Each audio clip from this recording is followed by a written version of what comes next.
ముఖ్యంగా ఈ ఎక్సైజ్ పాలసీకి సంబంధించి గత 5 సంవత్సరాల్లో ఎలాంటి సమస్యలు ఉన్నాయి, ప్రజలు ఎలాంటి బాధలు పడ్డారు, ముఖ్యంగా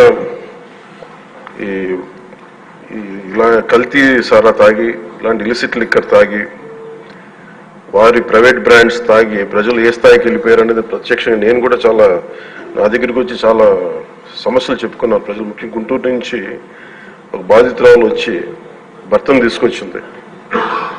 భర్తను తీసుకొచ్చి నా భర్త నన్ను కొట్టేస్తున్నాడు, మీరు మాట్లాడండి, వీళ్ళు మందు తాగిని చెప్పి ఆవిడ పాపం బాధపడుతుంటే ఉన్న దెబ్బలు చూపించింది.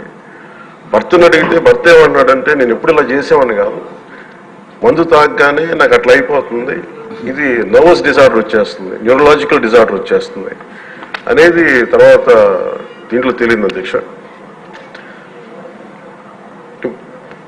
ఒకసారి అంటే ఇది ఇంకా విష్ణుకుమార్ రాజు గారు చెప్పినట్టుగా ఇది ఇంకా 3,000 కోట్లుగా చాలా లోతైన దోపిడీ జరిగింది. దీంట్లో లాస్ ఆఫ్ కన్సిడరబుల్ రెవెన్యూ దాదాపు 18,860 కోట్ల 51 లక్షలు అనేది ప్రాథమికంగా తేలింది. దీంట్లో అంటే ప్రజలకు కావాల్సిన డబ్బు, ప్రజలకి రావాల్సిన డబ్బు ఇవన్నీ కూడా ఎక్కడికి వెళ్ళిపోయినాయి.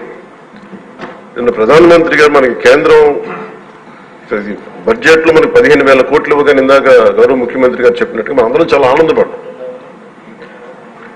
దీంట్లోనే నిజంగా ఈ 15,000 చిల్లర కోట్లు మనకు వచ్చిందంటే అసలు క్యాపిటల్కి ఇబ్బంది కూడా ఉండేది కాదు. పోలవరం చాలా వరకు అయిపోయాయి.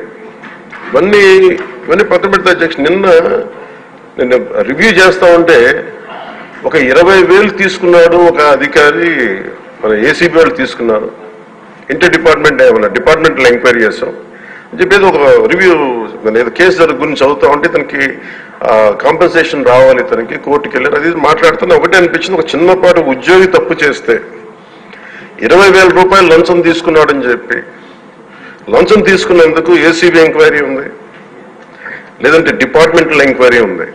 అలాంటిది రాష్ట్ర వ్యవహారాలు నడిపే ముఖ్యమంత్రి కానీ వారి సంబంధిత సభ్యులు కానీ స్టేట్ ఎక్స్చెకర్కి 18,860 కోట్ల రూపాయలు పైచిలకు ప్రప్రథమంగా ఇక్కడే మనకి తేలుతూ ఉంటే వీళ్ళు శిక్ష పడకుండా ఎలా తప్పించుకుంటారు?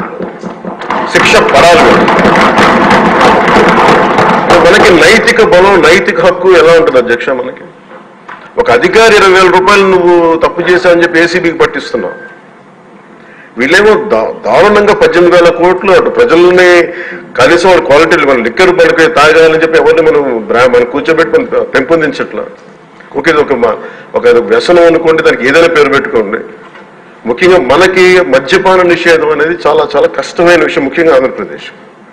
ఒకవైపు యానం, ఇంకోవైపు మనకి మధ్యప్రదేశ్, ఇంకోవైపు చూస్తే మనకి తెలంగాణ, ఒరిస్సా, తమిళనాడు, కర్ణాటక, ఇన్ని బార్డర్స్ ని షేర్ చేసుకొని మద్యపాన నిషేధం అనేది ఇప్పుడు చాలా కష్టసాధ్యమైన విషయం. గతంలో కూడా చేశారు, సాధించలేకపోయాం. ఇప్పుడు రెగ్యులేట్ చేయాల్సిన అవసరం ఉంది. ఇందాక గౌరవ సభ్యులు బుచ్చయ్య చౌదరి గారు చెప్పినట్టుగా ఒకటి స్టేట్ ఎక్స్చెకర్కి లాస్ జరిగింది, ప్రజలకి ఆరోగ్యానికి హాని జరిగింది. దాంతోపాటు అసలు ఈ వ్యసనాన్ని తగ్గించే పరిధిలో కూడా కొంత ఉండాలి, కొంత బడ్జెట్ కేటాయించాలి. ముఖ్యంగా డీ అడిక్షన్ సెంటర్స్ కానీ వీటితో పాటు కేటాయించాలి. అది కూడా సూచన బుచ్చయ్య చౌదరి గారు చెప్పిన సూచన కూడా మనం పరిగణలో తీసుకోవాలి అధ్యక్ష. ఎందుకంటే రేపు మనమే కనుక 18,000 కోట్లు ప్రస్తుతానికి వస్తే దాంట్లో కనీసం ఒక సర్టెన్ శాతం, ఒక 10% అంటాం, ఎంత పర్సెంటేజ్ పెద్దలందరూ కూర్చొని, విఘ్నులందరూ కూర్చొని దాంట్లో కొంత డీ అడిక్షన్కి దాన్ని ఖర్చు పెట్టాలి అధ్యక్ష. కేవలం దాన్ని ఆదాయంగా చూడకుండా అట్లీస్ట్ ఒక 10% డీ అడిక్షన్గా దాన్ని డీ అడిక్షన్ సెంటర్స్ ఖర్చు పెట్టాలి. కానీ అన్నిటికంటే కూడా ఈ రోజున గౌరవ ముఖ్యమంత్రి గారు చెప్పింది, వీళ్ళని ఎలా ఇన్వెస్టిగేషన్ అంటే అలిగేషన్, దీనికి ఎండ్ అయింది ఈ ప్రజెంటేషన్.